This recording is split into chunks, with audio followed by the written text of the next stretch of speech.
নমস্কার, নতুন বাংলা থেকে বলছি সন্ময় বন্দ্যোপাধ্যায়। পোস্টাল ব্যালট এবারে গণনায় গোনা হবে, সমস্ত ইভিএম গোনা কমপ্লিট হলে তারপর। নর্মালি পোস্টাল ব্যালট দিয়ে শুরু হয় নির্বাচনের গণনা পর্ব। নির্বাচন কমিশন সেই বিধি বদলে দিয়েছে। পোস্টাল ব্যালট গোনা হবে একদম শেষে, সমস্ত ইভিএমের কাউন্টিং যখন শেষ হবে তখন খোলা হবে পোস্টাল ব্যালটের সমস্ত খাম। এতে কার সুবিধা হবে কার অসুবিধা হবে সেটা তো পরের ব্যাপার, কিন্তু পোস্টাল ব্যালট পরে খোলার একটা অন্য দিক আছে। অর্থাৎ এন্টায়ার গণনা পর্ব অনেক সময় গণনা কেন্দ্রগুলোতে গণনা দেরি হয়, পোস্টাল ব্যালট কমপ্লিট করতে অনেকটা সময় চলে যায়।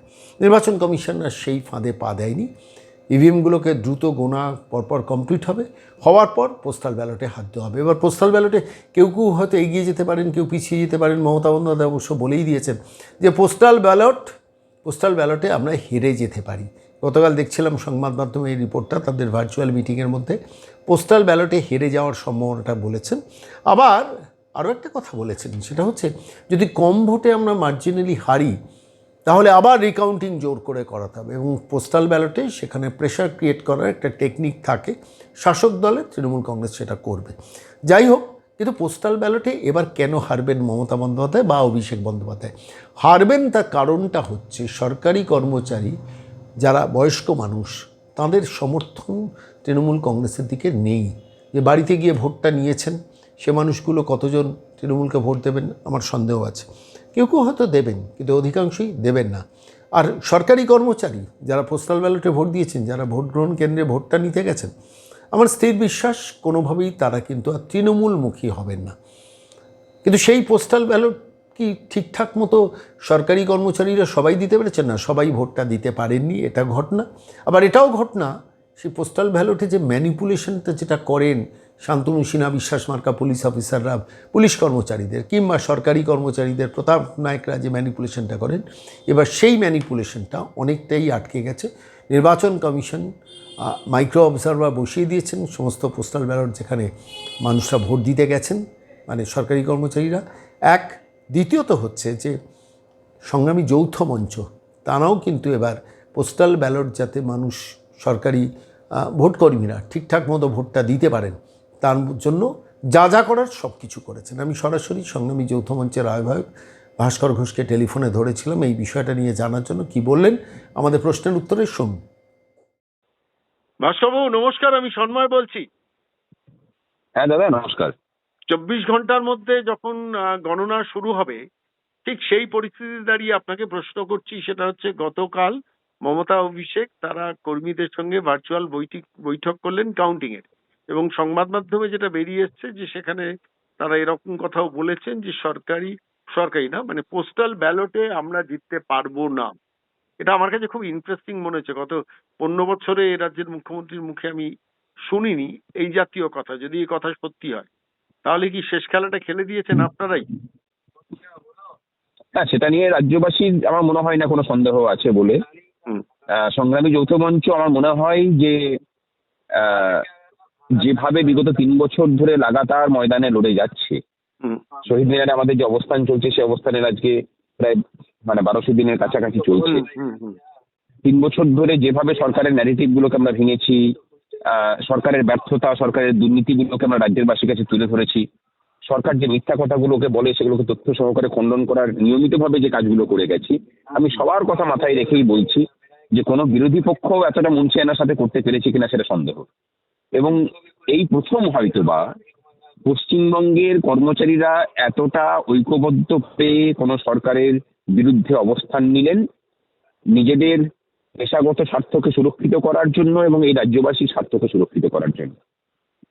এবং পোস্টাল ব্যালটে এই যে হেরে যাবো এই কথাটা বলছেন, এটা থেকে আমরা একটা কথা বলেছিলাম যে যারা বাঙালি অস্মিতার কথা বলে তারাই আবার বাঙালি কর্মচারীদেরকে শাসন এবং শোষণ করার জন্য উড়িষ্যা থেকে লোক নিয়ে এসে প্রতাপ নায়কদের মতো লোককে মাথায় বসিয়ে রাখে, মহিদুল ইসলামের মতো সমাজ বিরোধীদেরকে মাথায় বসিয়ে রেখে ধমকানো চমকানোর কাজ করে। সুতরাং বাঙালি কর্মচারী সমাজ একটা কথা খুব পরিষ্কার করে দিয়েছে যে বাঙালি অস্মিতা বাঙালিদের হাতেই আছে, কোনো উড়িয়ার কাছে তারা বন্ধক রাখেনি। এবং সেটারই বহিঃপ্রকাশ ঘটছে মুখ্যমন্ত্রীর কথাতে, যে ব্যালট খোলার আগেই উনি বুঝে নিয়েছেন যে কর্মচারীদের ব্যালটের ভোট আমরা পাচ্ছি না। যদিও ব্যালটে শুধুমাত্র কর্মচারীরাই ভোট দেন না, কিন্তু তার মানে ব্যালটে কিন্তু বর্তমানে যারা 85+ ভোটার যারা তারা দেন, যারা বিশেষভাবে সক্ষম ব্যক্তি তারাও কিন্তু ব্যালটেই এখন ভোট দেন। ভোটের আগেই তাদের বাড়িতে বাড়িতে গিয়ে ভোট নেওয়া হয়। কিন্তু কর্মচারীদের ব্যালটের যে ভোট, তার 90%-এর বেশি কিন্তু এবারে সরকারি দলের বিরুদ্ধেই মানুষ ভোট দিয়েছেন। কারণ আমরা একটা কথা খুব 3 বছর ধরে পরিষ্কার করে বলে আসছি, এবারে সেটা বাস্তবায়িত হলো। সেটা হচ্ছে যে কর্মচারীদের সাথে লড়াই করে স্বাধীনোত্তর ভারতবর্ষে কি কেন্দ্র সরকার কি কোন রাজ্য সরকার কেউ কোনোদিন ক্ষমতায় টিকে থাকেনি। আমরা যে লড়াইটা 2023 সালে শুরু করেছিলাম, তার যে অন্তিম পরিণতি আজকে মমতা ব্যানার্জির কাছে খুব পরিষ্কার, দিনের আলোর মতো পরিষ্কার হয়ে গেছে। এখন ওনাকে লাস্ট মুহূর্তে লড়াইটা দিতে হবে, সেই কারণে হয়তো বিভিন্ন রকম ছলাকলা করছেন। কিন্তু উনি নিজেও জানেন যে 4 তারিখের পরে ওনার নামের আগে প্রাক্তন বসতে চলেছে। এই কথাটা আমরা আজকে বলছি না, 13ই মার্চ যে আমরা ধর্মঘট ডেকেছিলাম, সেই ধর্মঘটের দিনেও আমরা বলেছিলাম। উনি তার আগে সুপ্রিম কোর্টে এই মডিফিকেশন অ্যাপ্লিকেশন ফাইল করে বলেছিলেন যে ডিসেম্বর পর্যন্ত ওনাকে ডিএ মেটানোর জন্য সময় দিতে হবে। আমরা সেই দিনই চ্যালেঞ্জটা নিয়েছিলাম যে আমরা চ্যালেঞ্জটা নিচ্ছি যে ডিসেম্বর পর্যন্ত সময় দেওয়ার তো কোনো জায়গায় নেই, তার আগেই মানে এই রাজ্যের মুখ্যমন্ত্রীর নাম যাতে মমতা ব্যানার্জি না থাকে সেই চ্যালেঞ্জ আমরা গ্রহণ করছি। কারণ সুপ্রিম কোর্ট একটা সর্বোচ্চ আদালত যখন রায় দিচ্ছে যে 16 বছর ধরে লড়াই করার পরে কর্মচারীদের যে বকেয়া সেটা তুমি মিটিয়ে দাও, তাকেও বুড়ো আঙুল দেখিয়ে যে সরকার নিজের মতো করে সমস্ত কিছু টার্মস অ্যান্ড কন্ডিশনস ঠিক করতে পারে, কর্মচারীদের অধিকার আছে তাকে মানে ভোটের ময়দানে একদম সঠিকভাবে বুঝে নেওয়ার, এবং সেই কাজটা আমরা করেছি। নেতৃত্ব আমরা দিয়েছি, কর্মচারীরা তার সাথ দিয়েছে।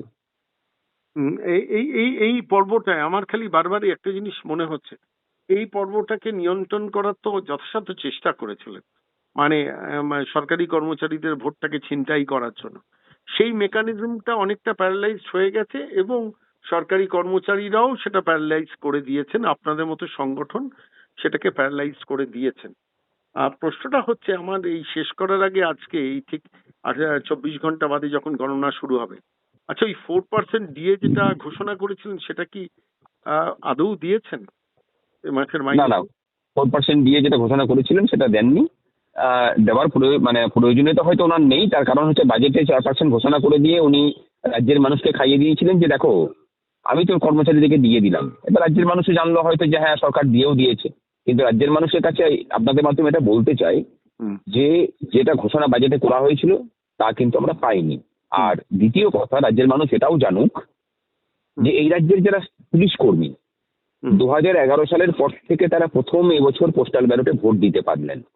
এখন মানুষ যদি প্রশ্ন করে কেন তাদের ভোট দিতে পারতেন না কেন, তার কারণ হচ্ছে ওই যে শান্তনু বাবুদের মতো লোকজনকে লুম্পেন দেখে পুলিশের মাথায় বসিয়ে রেখে গোটা রাজ্যের পুলিশের সমস্ত ব্যালট পেপারকে মানে ভোটের আগেই পুলিশদের ভোটার আই কার্ড গুলোকে কেড়ে নিয়ে তাদের নামে ব্যালট গুলোকে তুলে নিয়ে তারা ছাপ্পা মেরে সেগুলোকে জমা করতো। এই বছর আমরা সেটাকে রুখেছি। সেই মেকানিজমটা ফেল করেছে। এটা পুলিশের লেভেল থেকে প্রচুর জায়গা থেকে খবর পেয়েছি যে পুলিশ কর্মচারীরা আমাদের শুধু একটাই মানে মানে দুঃখ রয়ে গেল, সেটা হচ্ছে যে একটা শ্রেণীর কর্মচারী এখনো পর্যন্ত ভোটটা দিতে পারেননি। আমরা চেষ্টা করেছিলাম, নির্বাচন কমিশনকেও বারবার করে বলেছিলাম যে সেটা নিতে তাদের, সেটা হলো না। আমরা মামলা মোকদ্দমা করার কথা চিন্তা করেছিলাম, কিন্তু সময় অভাবে 29 তারিখে ভোট শেষ হয়েছে, তারপরে কোর্ট বন্ধ হয়ে গেল, আমরা সেটাও করে উঠতে পারলাম না। সেটা আমাদেরও কিছুটা ব্যর্থতা আর কি। কিন্তু সব থেকে হতাশ নির্বাচন কমিশনকে নিয়ে, তারাও যারা প্রিসাইডিং অফিসার ডায়েরিতে এবং নিজেদের মোটোতে লিখছেন যে একজন ভোটারও যেন বাদ না যায়, সেই দ্বারাই আবার কর্মচারীরা যদি ভোট দিতে না পারেন একটা শ্রেণীর কর্মচারী, তার জন্য তারাও সচেষ্ট রয়েছেন। জানি না কোন অদৃশ্য মানে উদ্দেশ্য কাজ করছে সেখানে। বারবার করে আবেদন করেও তাদের ভোটটাকে নেওয়ানো গেল না আর কি। দিনের শেষে তাহলে সূর্যোদয় শেষ করব কি কথা বলে? অবশ্যই অবশ্যই মানে যে তিমিরের গ্রাসে পশ্চিমবঙ্গ এবং পশ্চিমবঙ্গবাসী এতদিন ছিল এবং পশ্চিমবঙ্গের বাঙালিরা ছিলেন, সেই অন্ধকার কাটতে চলেছে। ঠিক, অনেক ধন্যবাদ এবং মানে আগাম অভিনন্দন। ঈশ্বর করুন যেন আপনার মুখের কথাটা ফলে। অনেক ধন্যবাদ। ধন্যবাদ।